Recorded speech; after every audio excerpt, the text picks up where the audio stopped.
ओम शांति। गीता का 6वां अध्याय कल से आगे। 37वां श्लोक।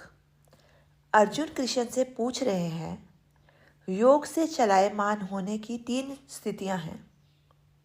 रोग शरीर को भी लगता है, बुद्धि को भी लगता है और मन को भी लगता है, किंतु इन तीनों में मन का रोग अति खतरनाक है।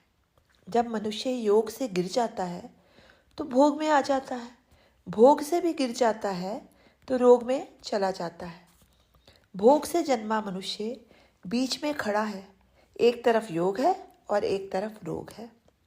योग पहाड़ की चढ़ाई के समान है और रोग गहरी खाई के समान है। मानव जब रोग और योग दोनों को पहचान लेता है तो ये उसकी दृष्टावृत्ति होती है। जो व्यक्ति गृहस्थी में भली भांति टिक जाता है वह योग में चला जाता है, किंतु माया बड़ी बलवान है। ललचाने वाली बातें तेरे को मार्ग से डिगाने के लिए राह में आएंगी। अति दुख और अति सुख की स्मृति बहुत पक्की होती है।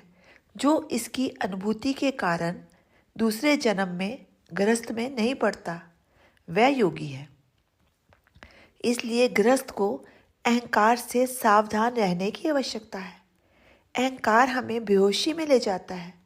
अहंकार का परिपूर्ण नशा ही रावण है। अर्जुन कृष्ण भगवान से पूछता है कि इस प्रकार योग पर चलने वाले का यदि पैर फिसल जाए उसका क्या होगा। जानबूझकर पैर फिसल जाना या चढ़ते हुए अचानक पैर फिसल जाना, गिरता तो मनुष्य दोनों ही प्रकार से है। ईश्वर अंतर्यामी है, वह हमारी मन की लगन को जानता है। इसके अंतर में चढ़ने की पूरी लगन है, पूरी भावना है, किंतु चढ़ने का तरीका मालूम नहीं है, इसलिए फिसल गया है। वह कहता है, प्रभु तुम तो मुझे उठाने की कोशिश करते हो पर मेरा मन बार बार फिसल जाता है। वह ब्रह्म को समझना चाहता है। जब ये ब्रह्म को जानने की जिज्ञासा जाग जाएगी तो समझ लो, जितना जितना पुण्य प्रबल होता जाएगा, पाप की क्या मजाल है कि वह अपनी तरफ से आपको खींच कर ले जाए। ऐसा व्यक्ति ही योग मार्ग पर चल सकता है। आगे 38वां श्लोक।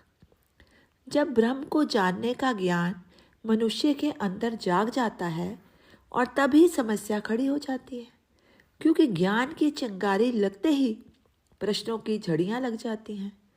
परमात्मा के बारे में दूसरे की दी हुई जानकारी कम से कम होगी। ईश्वर को खुद ही खोजना होगा। हम दूसरे से मदद तो ले सकते हैं, लेकिन खोजना तो खुद ही पड़ेगा। प्रश्न पूछने से केवल मार्ग का, रास्ते का पता चलता है। गुरु तो सिर्फ मार्गदर्शक ही हो सकता है, वह हमें मंजिल तक नहीं पहुंचा सकता। इस रास्ते पर चलने का अभ्यास तो मुझे ही करना होगा। प्रश्न पूछने के बाद आचरण आता है। आचरण का अर्थ है कदम उठाना और इस मार्ग पर चलने का प्रयत्न करना। बार बार गलती करना और गलती करके पछताना, ऐसे लोगों को सत्य पर चलना नहीं आता। किंतु ज्ञानी पुरुष को सत्य व झूठ का शीघ्र ही ज्ञान हो जाता है, इसलिए वह झूठ को फौरन पकड़ लेता है। सत्य पर चलने वाला कभी भी नहीं हारता। हिंसा से बड़ी हिंसा हो सकती है, झूठ से बड़ा झूठ हो सकता है। सत्य के रास्ते का अंत सुख में ही होगा, क्योंकि जब संकल्प सच्चा हो तो परमात्मा स्वयं मदद करने के लिए आ जाते हैं। जिसकी परमात्मा पर अटूट श्रद्धा हो उसी की परमात्मा मदद करते हैं। जब घना अंधकार हो जाता है, सब ओर से उसका भगत निराश हो जाता है, तब परमात्मा अपने भगत की किसी न किसी प्रकार रक्षा करता है।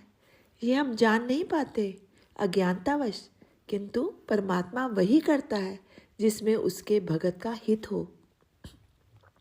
यदि हमें परमात्मा पर अटूट विश्वास होगा तो हमारा संकल्प परमात्मा पूरा करता है।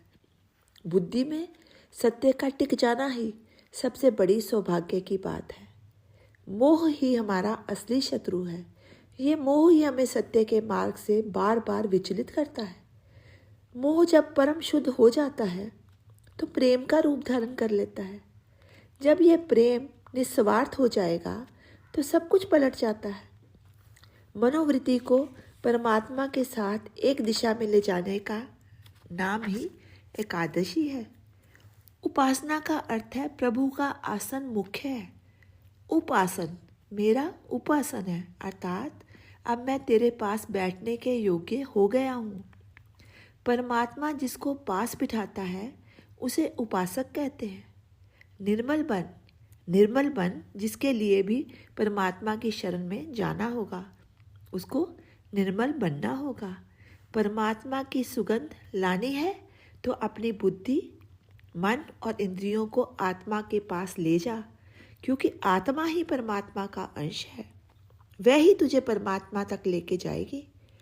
महात्मा बनने के लिए आत्मा के निकट जाना ही पड़ता है। इस प्रकार जब सच्चित के साथ संबंध पैदा होगा तो जीवन में आनंद ही आनंद पैदा होगा। शुद्धिकरण कर, छल कपट छोड़कर सरल बन जा, तब मन रूपी रस्सी ही तुझको परमात्मा तक ले जाएगी। ओम शांति।